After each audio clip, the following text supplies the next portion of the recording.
طالب العلم خذ من نظمي الدرر واسمع لنصحي وانقل عني الخبر ما دمت تطلب هذا العلم مجتهدا فاخشع ولا تك كالغاوين مفتخرا.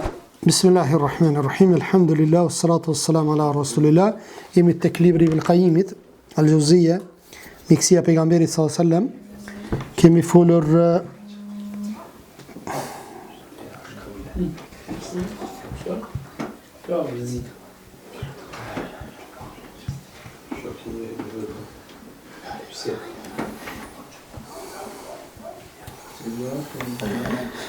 në dersën e kaluar kemi folur për plevitin. Realisht dersën e kaluar që kemi mbajtur te kemi incizu, po su incizu zone. Pamja kishte, e zonë nuk kishte, kështu që një refresh të shpejt, kalimthi, para se me dalë tek tema e sotshme, kemi folur për plevitin apo pleuritisin. Pleura është një cip e mushkënisë, apo edhe thot ka dy lloje të pleuritit, një e vërtet dhe gënjeshtër. Pleuriti i vërtet është pezmatimi i rënd i membranës që i mbështjell brinjët. Pleuriti vllazni që pleura një cip që është brenda mushknive, do më thonë që e mbulon mushknin apo krahërorin, me bo mu qelë për shembull një dëmtim me pas, një plagosje mushknia të kurët. Ajo e mbron mushknin. E që kjo pleura e mbron, po u dëmtu, atëherë mushknia veç tërhiqet. Është shumë rrezik. Në çështja pleurës është shumë e rrezikshme. Thot dijeni se çdo lloj smundje që prek ijet është quajtur si dhatul gjemb, pleurit. Fjala e cila rrjedh nga emri i vendit ku ajo shfaqet dhe ka një dhimbje thot të madhe. Megjithatë simptomet e plevitit janë ethet, kolla, dhimbjet, therse, vështirësi në frymarrje e kështu me radhë. Një hadith të saktë i përcjell nga Ummu Seleme thot se smundja e fundit që ka pejgamberi alayhis salam, kur nisi kur ai ndodhej në shtëpinë e Mejmunës, thot sa herë që e ndinte veten të mirë, ai shkonte dhe i printe xhamatit në namaz, dhe përveç kur ishte smut, atëherë kush e udhëzonte namazin pas Muhamedit alayhis salam? Ebu Bekri edhe tregon rastin për këtë lloj për atë që ishte i smut. I dham mjekim, thot Aisha radhiyallahu anha, mjekim nga goja e të dërguarit sa, megjithëse ai na bëri shenjë që mos t'ia jepnim atë ilaç. Pasi ne menduam se ky që thjesht një reagim i zakonshëm i një të sëmuri ndaj ilaçit, kur ai u përmend tha, a nuk ju ndalova që të ma jepni atë ilaç? Ktu dua të dalë që mjekimi me ilaç nuk është obligim. Nëse ti nuk e merr ilaçin, nuk do të thonë që marrish mëkat tek Allahu subhanahu wa taala, po është mjet, është sebeb që nëse e merr ki, do më thonë, shërim mund të ketë, sepse shërimi është në dorën e Allahut azza wa jall. Pastaj kemi dhëmbjet e kokës. Thot Imam Ibn Majah shënon synenën e tij në një hadith për saktësinë të cilët ka rezerva, ku thot pejgamberi alayhis salam kur kishte dhimbje koke, thot me vullnetin e Allahut kjo do të ndihmoj, thot nëse ti e mbështjell, e keni lloj shiriti, e mbështjell dhe qet konën aty, nëse e mbështjell kokën, me lenë Allahut subhanahu wa taala shërohesh. Ki po pleq tek ne apo plakat kur e lidhshin kryt. E lidhshin kryt për miu nal dhimbta e kokës. Kjo ka bazë tek syneti i pejgamberit sallallahu alaihi wasallam. Dhëmbja mund të ndihet në të gjithë kokën ose një pjesë të ndryshme të saj, por kur ajo ndihet vetëm në një anë të kokës, ajo quhet migren. Dhe ndonjëherë në disa raste kur të kap krejt dhimbja kokës, kjo quhet helmet. Sigur helmetën që e qizish, qashtu të kap krejt dhimbja e kokës. Dhimbjet e kokës janë të shumë llojshme, me shkaktarë më të ndryshme. Ato zakonisht kur koha nxehet, apo ka raste për shembull na tash mund të themi për tensionin lart gjakut, tensionin e ulët gjakut, gjitha këto gjëra, nëse shkakun e gjen, atëherë është lehtë. Ul tensioni, nëse tensioni është lart, merr diçka e ul e stabilizon nalet edhe dhimbja. Ka shumë lloje dhimbjes kokës, ato janë disa, ulqera në stomak, nëse ki qiri në lukth, ajo ndikon që me pas dhimbje në kokë. Ndonjë tumor është normale, kur stomaku është plot, dhemja e kokës vjen ndonjëherë pas të vjellave, moti ose ajri i nxehtë mund me shkaktu dhimbje koke. Dhimbja e kokës po ashtu mund të shkaktohet nga të ftohtet, kur nuk flem mjaftueshëm. Fjalosja tepër ndonjëherë dobëson mendjen e më pas rrjedhon me dhimbje të kokës, depresioni, uria e madhe e kështu me radhë. Po ashtu trajtimi i migrenës, dhimbjet i lehtëson, po ta lidhësh në kokë një fash. Domethënë një shirit nëse e lidh e trajton me lejen e Allahut subhanahu wa taala, dhe këtë transmeton Ibn Abbasi se pejgamberi alayhis salam thot njëherë ka mbajtur fjalim me kokën lidhur me një shirit. Fjalim ka mbajtur ndërsa e ka pas kokën e lidhur. Përveç kësaj në sa i thuhet se në smundjen që i parapriu vdekjes, pejgamberi sa thoshte o koka, më thon ka pas shumë dhimbje në kokë dhe mbante lidhur një shirit në kokë. Regjimi i ushqimit për të sëmurin, thot transmeton nga Imam Tirmidhiu, pejgamberi sa ka thënë, të sëmurve mos i jepni me hongër dhe me pi, sepse ata i ushqen Allahu azza wa jall. Nëse është i smut, a ki po personi kur është i smut, nuk ka oreks, nuk ka apetit me hongër, mos i jepni me zor, thot.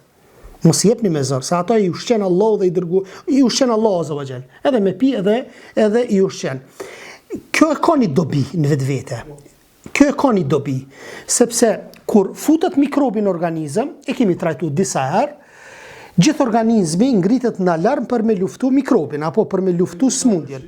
Kur të jep ti ushqimin, e ndon qatë luft në dysh. Një pjesë që mirët me ushqimin dhe një pjesë që mirët me luftën kundër, dhe normalisht pastaj bëhet më i dopt luftimi ndaj smundjes, dhe për atë arsye kjo nuk do të thotë që hiç mos më hongër, nëse janë ushqimet e lehta, ndonjë supë apo ndonjë pemë, domethënë nuk ka problem me lejen e Allahut subhanahu wa taala, por jo mi dhon ushqim të rënd që me e mbush stomakun dhe ti me ndo atë fuqinë e trupit në dysh. Një që mirët me luftën ndaj smundjes, edhe një që mirët me domethënë metabolizmin e trupit. Po ashtu sonte kemi pezmatimin e fytit. Sonte kemi dalë me një temë 3, që është pezmatimi i fytit, në dy sahijet shënohet nga pejgamberi alayhis salam, që secili prej nesh kemi pas pezmatim të fytit, apo inflamacion të fytit. Thot, me të vërtet, mjekimi më i mirë është me kupa edhe me aloe indiane. Nuk është aloe vera, ndoshta ju më thonë herën e kalume që kjo aloe indiane nuk ish aloe vera, është një aloe tjetër.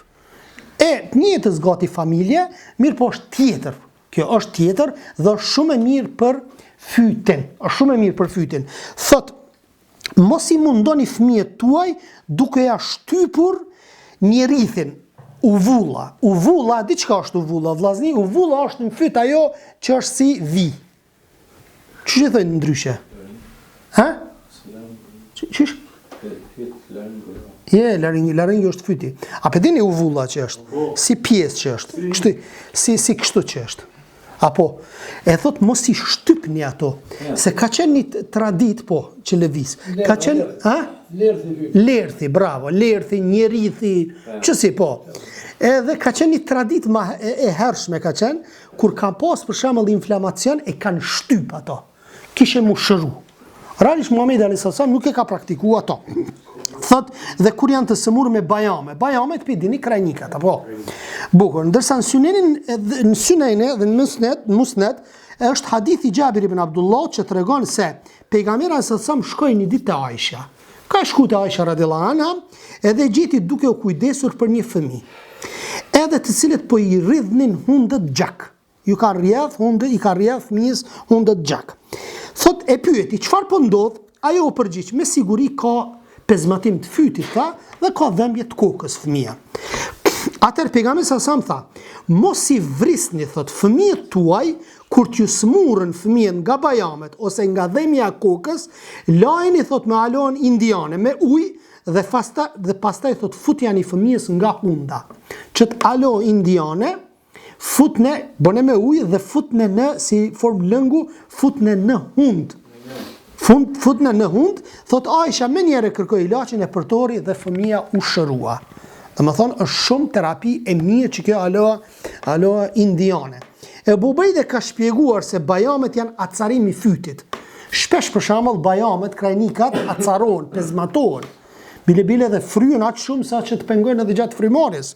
Me marr frym subhanallahu. Edhe çka bëhet derisa në fund thënë mjekt, mi hek, mi prej, apo mi hek. Krajnikat që thënë, apo bajamet. Quhet qelbzimi që ndodh mes veshit dhe fytit I cili më së shumti I prek fëmijët. Inflamacion mlidhen çato mikrobat subhanallahu. Bëhet qerdha E mikrobave. Qerdha E mikrobave për qatë yt dhe prej atyt ka mundësi edhe zemra me të smu. Prej atyt ka mundësi edhe zemra, normalisht nëpërmjet gjakut shkojnë ato bakteriet apo streptokokat që janë apo stafylokokat janë ndryshëm. Alo indiane që përmendet në hadith është ajo me lule të bardha dhe të ëmbla nga e cila ka mjaft përfitime. Më herët njerëzit e kishin zakon të trajtonin pezmatimin e grykës dhe të bajameve duke shtypur qatë lerthin, qatë njerithin, duke shtyp. Kur kishin problem me fyt e shtypnin ata. Tu menu që nëse e shtyp, ki mu shëru me lena Allah të svan ata, po jo. Më thonë, është mirë me përdor aloe indiane, unë po them, në bas të asaj që është hullumtuar, edhe çaji sherbela. Çaji sherbela është shumë efektiv për fytin nëse 3-4 ditë e përdorni dhe bëni gargara.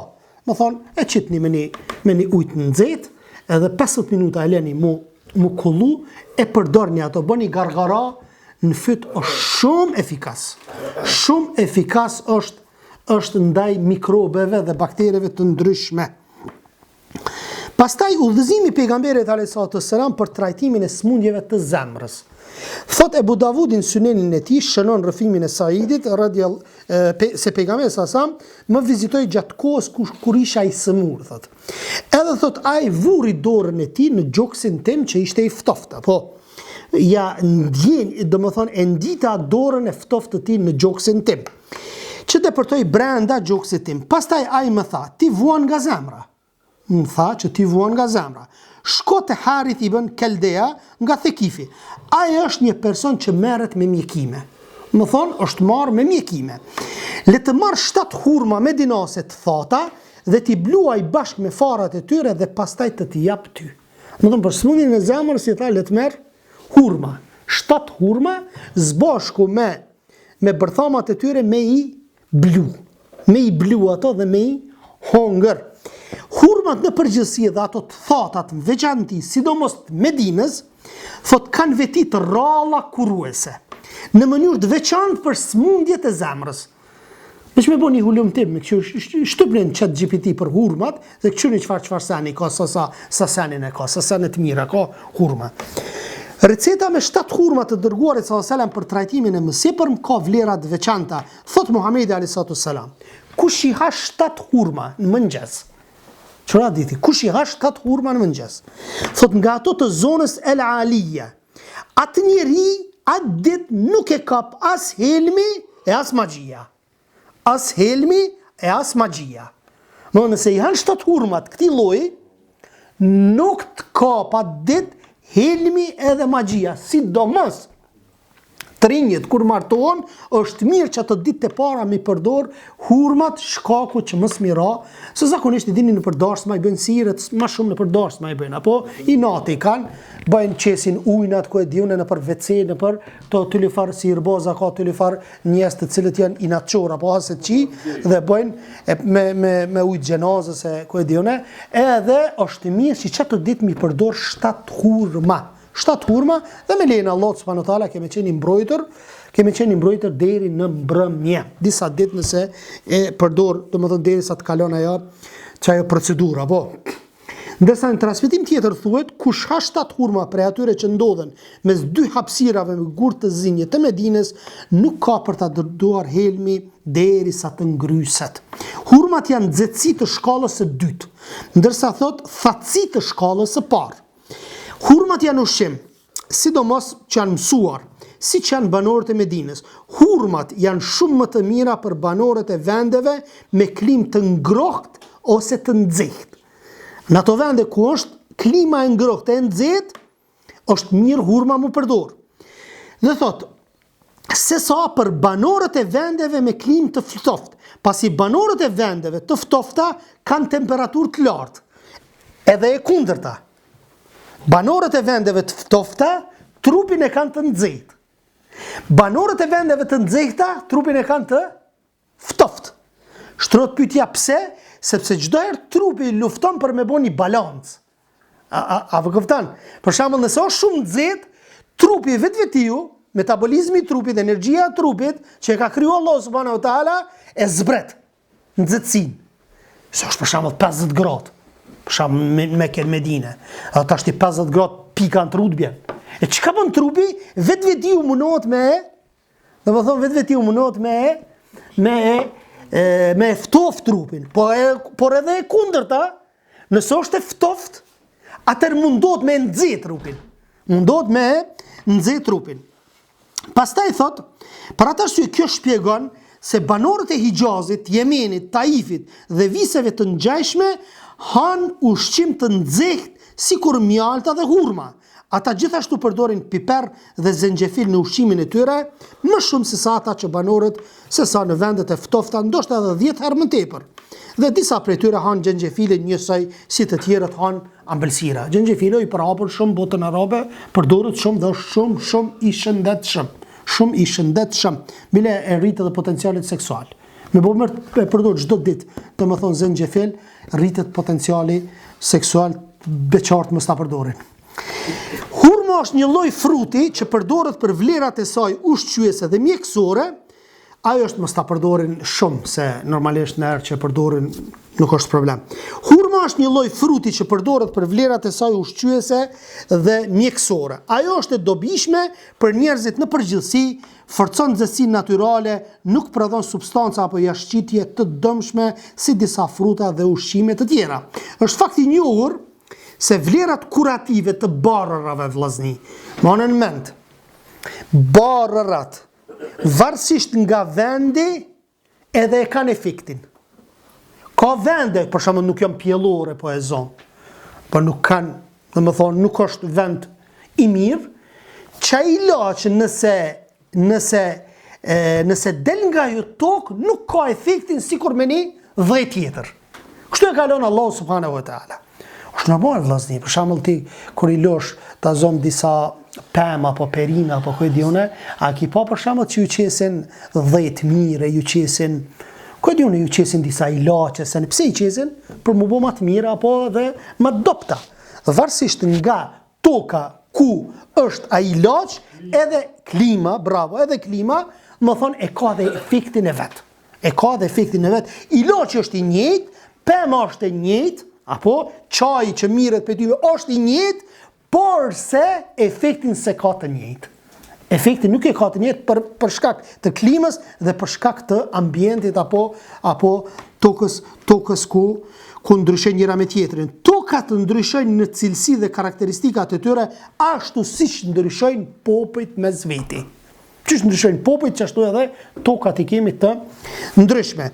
Ndonjëherë një lloj bime mund të jetë ushqim normal në një zonë të caktuar, ndonjëherë mund të jetë të helmuse.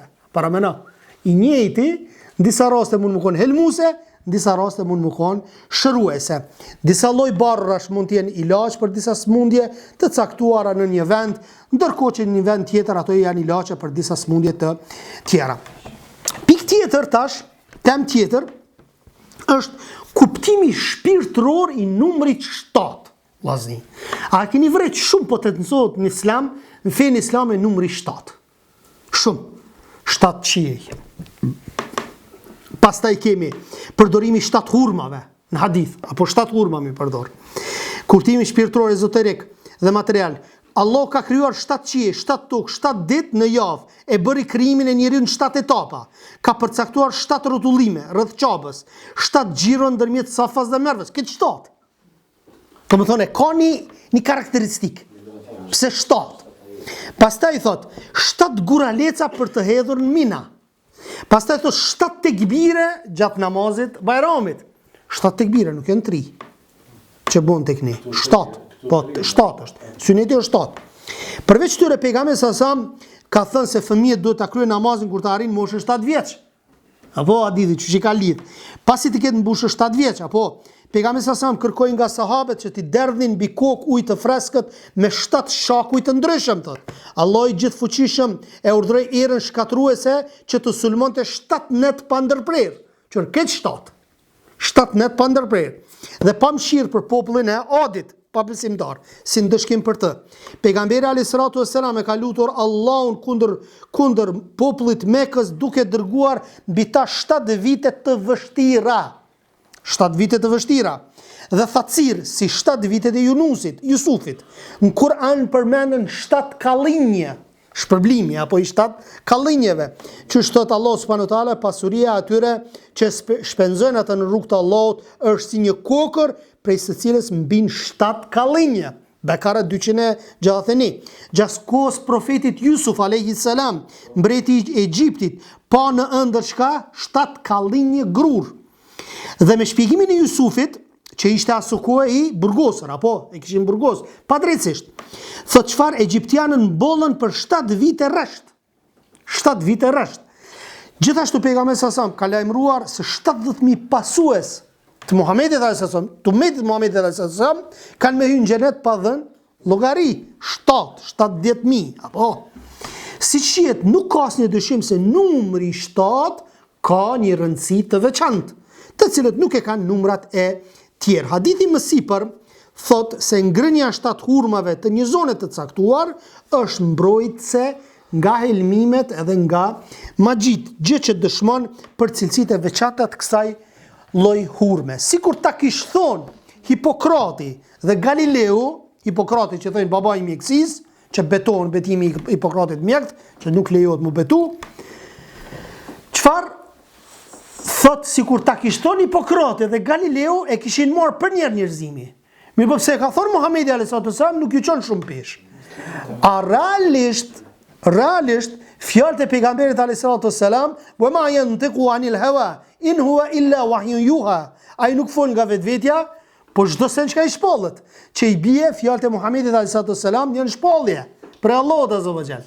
Ndërsa Hipokrati dhe Galileu me mundin e tyre intelektual mund me arte një përfundim që mund të jetë sakt, nuk ka dyshim, po mund të jetë edhe i gabuar. Ndërsa fjalët e pejgamberit alayhis salam janë të sakta 100% dhe nuk ka dyshim në të. Andaj kur të vjen një hadith, një fjalë e Muhamedit alayhis salam për një smundje të caktuar, mos ki gale. Është shëruse, është kuruese. Përveç nëse nuk don Allahu subhanahu wa taala, si plot raste ki pini ilaçe për shembull që i kanë hulumtu mjekt bashkohor dhe nuk të bën kurrë. Pin, merr infuzione, kurrë nuk të bën. Njëjta gjë mund të ndodh edhe me disa ilaçe që vetë Muhamedi alayhis salam na ka urdhëruar, por se nuk don Allahu me të shëru. Apo nuk don Allahu me të shëru, e merr sa ki bindjen, pastaj sa je i mbështetshëm, sa e merr dozimin, çfarë ilaçe e merr, si i merr, çush i merr, këtë këto janë sebepet që ty të bëjnë mu shëru me lejen e Allahut subhanahu wa taala. Megjithatë, ne duhet të pohojmë këtu se ka dhe një kusht tjetër. I smuri duhet me besu që ky ilaç shëron. Ky ilaç është sebeb i shërimit. Duhet me besu. Nëse te e merr Kur'anin, duhet me besu Kur'anit që Allahu subhanahu wa taala sjell shërimin. Nëse ti nuk i beson, është problem, vetëm nëse don Allahu subhanahu wa taala. Dhe më thonë, koka jote mu lidh me një aspekt me pas bindjen e fuqishme në Allahun azza wa jall që ky ilaç me lejet Allahut si sebeb është që Allahu ka me mshëru dhe me lejen e Allahut ki më shëru insha Allahu taala. Madje edhe Kur'ani, i cili është ilaçi më i mirë, kura më efikase si për këtë botë dhe për tjetrën, ai i cili është shërim për çdo smundje, nuk i bën dobi asaj zemre që nuk beson në të, nuk i bën dobi për udhëzim. Mirë po ka raste, qafirit për shembull nëse i këndon Kur'an dhe ka gjin, atëherë i ndihmon. Na po flasim për udhëzimin e njerëzve, nëse nuk i beson, atëherë nuk udhëzohet ai. Nëse kërkon udhëzimin, Kur'ani është edhe udhëzues përpos asaj që është shërues. Nuk ka kur më të mirë për smundjet e zemrës se sa Kur'ani, pasi ai është zhduk tërësisht smundjen nga zemra, e mbron shëndetin dhe mirëqenien e saj dhe lufton gjithçka që mund të sjell ai dëm. Tani e kemi udhëzimin e pejgamberit alayhis salam për neutralizimin e dëmit që vjen nga disa ushqime apo fruta. Aleikum salam wa barakatuh. Në dy sahihet shënohet se Abdullah ibn Gjafiri ka thënë kam parë pejgamberin alayhis salatu wassalam të hante hurma të freskëta e të pjekura mirë të shoqëruara me kastravec, me tranguj. Ka hongër hurma Muhamedi alayhis salatu wassalam me tranguj, me kastraveca. Hurma të freskëta të pjekura mirë. Hurmat e pjekura janë të nxehta në shkallën e dytë. Ato e rrisin dëshirën seksuale dhe i japin stomakut i japin të ftoft, fuqi stomakut të ftoft. Por hurmat e pjekura prishin shpejt. Ta shtojnë etjen, ti prishin dhëmbët, ta dëmtojnë gjakun, ti japin dhëmje koke, krijojnë bllokime dhe shkaktojnë dhëmje në prostatë. Të pjekura. Çfarë dallimi ja peshini? Ti e marrësh për shembull hurma është e mirë. Po nëse piqet shumë, atëherë po çka ke dome. Mallë duhet me pas kujdes në këtë gjë. Nga ana tjetër kastravecët çka janë të ftoft. Trangujt janë të ftoft dhe të lagësht në shkallën e dytë. Ata parandalojnë etjen.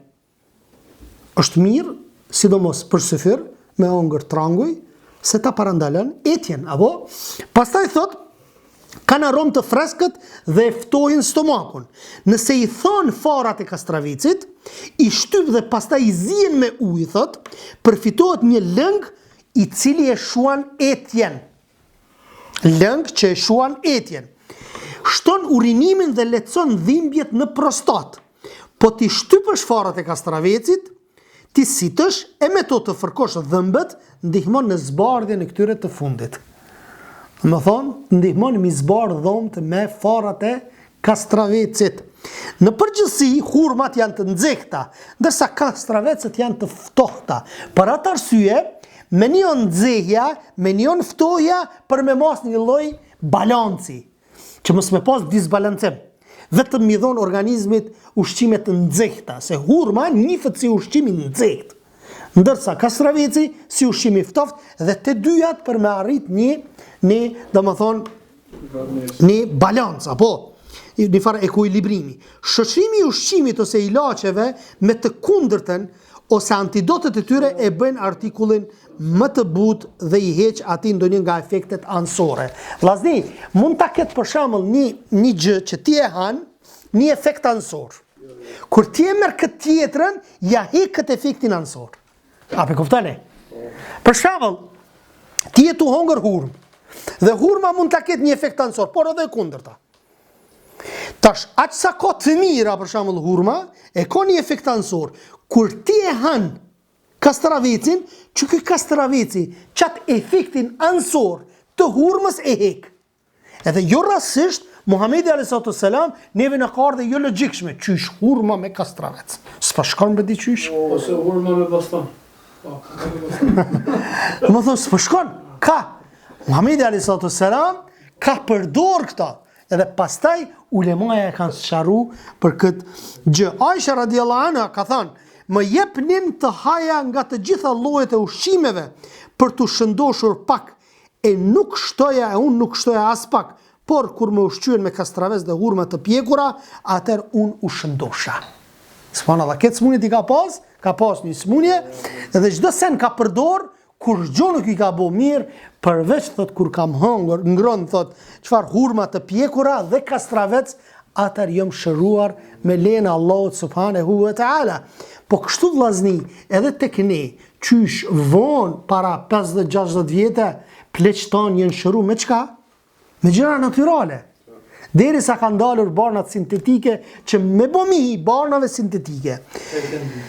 Kështu një efektet e padëshirueshme. Veç kështu një efektet e padëshirueshme. Çfarë efektet padëshirueshme, çfarë domet shkaktojnë? Më dhe korporatat e ndryshme botërore i kanë bo këto disa për me përfitu hala ma shumë pare, apo, dhe i kanë lënë do më thonë këto barnat bimore, barnat që janë hynore, në një aspekt që në ka të regu Muhamedi sallallahu alaihi wasallam. Me fjalë të tjera, as njënsimi i efektit të substancës të nxehtë me të ftohtë, i të ftoftit me të nxehtë, i të thatës me lagështi dhe i lagështisë me të thatë, rezulton me një substancë më të butë. E gjen një balancim mes të dyjave. Dieta ushqimore si pjesë e kurimit. Të gjitha llojet e kurave ose ilaçeve duhet të paraprihen nga një dietë e caktuar ose nga masa parandaluese. Kur njeriu smur, ai duhet të pastrojë trupin nga substancat e dëmshme dhe nga shqitjet. Këto tre elemente, dieta, parandalimi i smut dhe pastrimi i trupit përbën atë që quhet mjeksi. Nëse i smuri ndjek një dietë të caktuar. A keni vërejt për shembull kur shkoni te mjeku, thot pe përdor çto. Mirë po ta jep edhe dietën, çto më hungër, çto mos më hungër.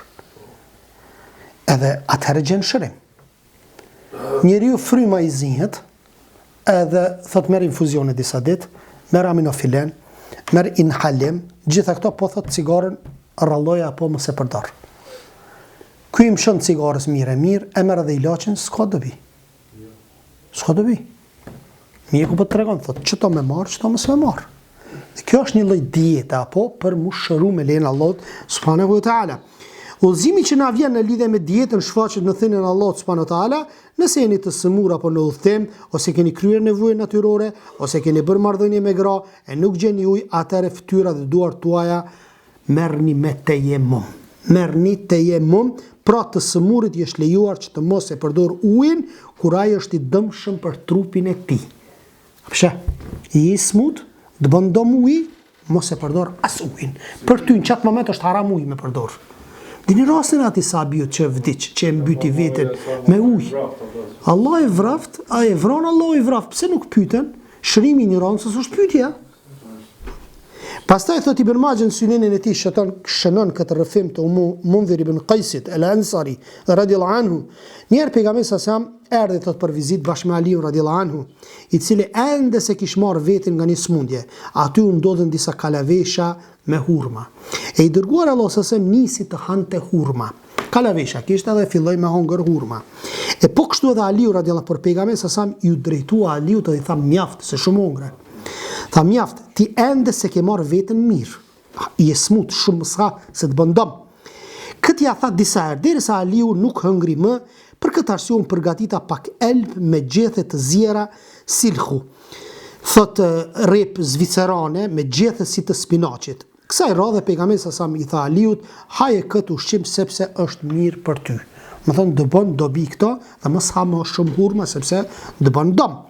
Sunenin e Ibn Majahs kemi gjetur gjithashtu këtë rrëfim të Suhaibit, njerë vajta dhe vizitova pejgamberin alayhisalatu wassalam, duke ngrën bukë hurma, të cilën e gjeta duke ngrën bukë dhe hurma. E ha me mua, më ftoi, dhe unë u ula dhe fillova të haja. Pastaj pejgamberi alayhisalatu wassalam më tha, apo han hurma dhe ti? Që vuajtje edhe nga konjuktivisi, dhe më thonë infeksioni i syrit, ju përgjigj po o i dërguari i Allahut, po i përtyp në anën tjetër, atëherë pejgamberi sa qeshi. Më thoni i tha që je i smut edhe po hana, atëherë pejgamberi sa qeshi. Në një hadith tjetër pejgamberi sa thot, kur Allah e do robin thot, ai e ndihmon që të ruhet nga kjo botë, ashtu siç ju e ruani të smurin nga ushqimi dhe pijet. Kur Allah e do një rob. Ka shumë thënie dhe porositë të çmuara që vlen si këshilla mjekësore, si për shembull pehrizi nga ushqimi, pehrisa, di çka është pehris? Peris është dietë më vajt. S'keni një fjalën perisa? Ha? Pehris. Jo, peris, me majt dietë, me majt peris është. Shtë i kanë thonë përpara, peris i kanë thonë, po, me majt dietë. Thot, nga ushqime dhe pjetë është ilaçi më i mirë. Si vllajon i nderuar. Perisi nga ushqime dhe pjetë është mjekimi më i mirë për trupin, ilaçi më i mirë. Stomaku është vendi i çdo smundje. Kontinjer bash kontinjer. Çdo të smuri jepni atë gjë me të cilën është mësuar, qoftë ushqim, domethënë apo ilaç. Shumë njerëz mendojnë se këto janë hadithet pejgamberit sallallahu alajhi wasallam, realisht nuk janë këto hadithe, por janë hulumtime të dietarëve të mëhershëm. Harithi thoshte që pehrisi është ai ka mjekësisë.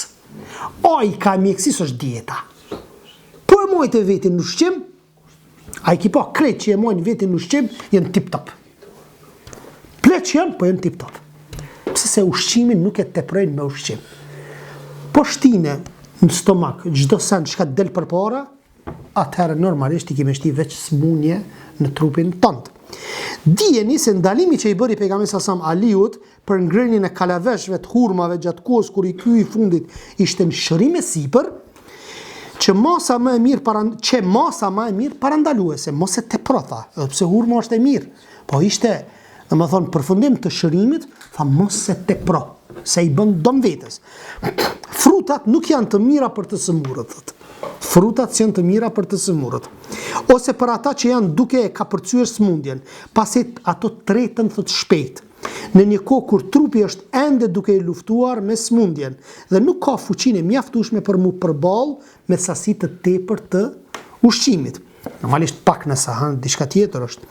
Hurmat e pjekura sidomos janë të rënda për stomakun. Dhe thot atëherë kur organizmi është duke i bërë qëndres smundjes, më thonë, e ndonë dysh, dhe duke larguar pasojat e saj, cila do pjesë e smundjes që mbetës ose do të zhduket ose do të rigjallërohet në varësi të kushteve fizike. Por kur erdhën repat zviceriane, silh të zjerja me elb, pejgamberi sasam e ftoi Aliun radhiyallahu anhu për ata që t'i hante. Dhe repat me elb janë ushqimi më i rëndësishëm dhe më i shëndetshëm për ata të smur nëse janë duke u përmirësuar. Thot si edhe për ata që kanë stomak të dobët, ato nuk prodhojnë substanca jashtëqitje trupore të dëmshme. Dhe për fund e kemi, Zeid ibn Eslemi tregon se njerë Omer ibn al-Hattabi radhiyallahu anhu e vuri një të sëmur në një dietë aq të rrept, sa që për të ngrënë ai thjesht thithte një bërtham hurme. Shumë pak i jepte, domethënë aq shumë peris mbante apo dietë. Në përfundim pehrisi në stadin fillestar të smundjes, por dhe kur ajo ka përparuar është masa më e mirë parandaluese. Subhanallahu, Allahu azza jall, mirësia e Allahut është kur je i smut hiqet apetiti, oreksi. Subhanallahu. Kjo mirësia e Allahut është. E na nuk e dim. Allah na ka thua ato si lloj mjekimi që mu shnosh prej smundjeve të ndryshme. Dhe që dhe kanceri shërohet prej dietës madhe. Shkatruan krejt ato domet që i kinë trup ti me agjeru. Mirë Shekh Albani ka përdor një agjerim veç me ujë mdokota, nuk e di 40 dita, 30 dita, nuk e di. Dhe çka ka pas në organizëm ke di ka qitë për toke. Se kur ti nuk i jep ushqim qelizave kancerogjene, ti kur nuk i jep ushqim bakterieve, mikrobeve të ndryshme, ato s'kan. Trupi i ka rezervat e veta. Trupi i ka rezervat. Por normalisht na nuk po themi që bash krejt, ki ujë, senet disa do të mi përdor, po jo te i masë qysh i përdorim na, apo që e teprojmë çdo sen. Sipas një transmetimi thot, të ngjashëm Aliu radhiyallahu anhu njëherë kur ishte për vizitë te pejgamberi sallallahu alajhi wasallam, ai e pyeti a të han hurmat, Aliu i cili vuante nga infeksioni në sy tha po. Atëherë pejgamberi sallallahu alajhi wasallam i hodhi një hurmë Aliut, pastaj një tjetër, pastaj të tretën e kështu me radhë derisa Aliu hëngri 7 hurma, pastaj i tha mjaft. Yarhamukallah. Pastaj i tha mjaft. 7 hurma edhe i tha tamam u kryma. Mjafta nuk ki nevojë më shumë. Ibn Majah shënon se pejgamberi sallallahu kur po i bënte vizitë të sëmurit, një të sëmuri, e pyeti çfarë ke dëshirë të hash? Çka ki qef me hongër? E ki po të sëmurit i kujtohen do sene që s'bjen nërmend dy heq. I sëmuri ju përqiq buk gruri. Ju kujtu buka e grurit. Atëherë pejgamberi sallallahu u tha sahabeve, tha nëse ka ndonjëri buk gruri, në shtëpi le t'ja sjell thot vllaut. Pastaj shtoj, nëse i smuri ka dëshirë të haj diçka, jepni pak nga ajo gjë. Le të përdor. Kur ka qef me hongër, le të përdor aq sa, domethënë jo mos ta teproj, normalisht mos me e tepru. Hadithi për atë arsye na nuk bën shumë mi dhon stres njerit, duhet me hongër, le. Se ato Allahu e ushqen dhe e i jep për të pirë. Hadithi fundit përmban një sekret. Kur i smuri ha diçka që e dëshiron, atëherë kur ka uri, ai do të jetë më pak e dëmshme për të se sa diçka të cilën ai nuk e dëshiron. A ne japim me zar. Shkojmë i marrim, ai tipi ka barkëshitje apo vjellje, shkojmë na i marrim qyfte. Që mi marrim ku e diune, nej gollash si më dua pasull. Po s'ka në vëlla. A ki vrejt për shembull ti në qësi raste, ato nuk të hanë ushqimet. Ti në qësi raste hash buk, kos, djath. Qëto të knaqin. Let. Qëto të knaqin. Bile as tomën në herë nuk shkon mendja me pi. Sepse lukthi, do më thënë, nuk e duron. Ato çka e duron, e përdor. Me kos, një kompir, i zim, një kos, një vo, qëto të mjaftojnë. Dhe në dhe të knaqen qëto, apo ndonjë sallat e caktuar. Edhe anas tjeltas, ngrinja e diçka që ai nuk e pëlqen e dëmton të sëmurin, thot. Sa shti me vjellu, vlla.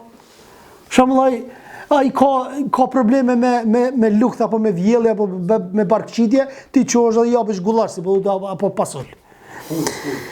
Pastaj në përgjithësi ai ushqim që është i shijshëm dhe që njeriu e pëlqen pranohet nga trupi dhe tretet plotësisht prej tij, sidomos kur uria për të është mjaft e madhe, deri në takimin e radhës me trajtimi i infeksionit në sy nëpërmjet një regjimi qetësie të plot dhe një dietë e kontrolluar. Pastaj kemi udhëzimin e profetit për trajtimin e narkolepsisë, nga insektet, trajtimi i puçrave, e lungave, e kështu me radhë. Subhaneke Allahumma wa bihamdik, ashhadu an la ilaha illa ant, astaghfiruka wa atubu ilaik. Allahu ju shpërblet.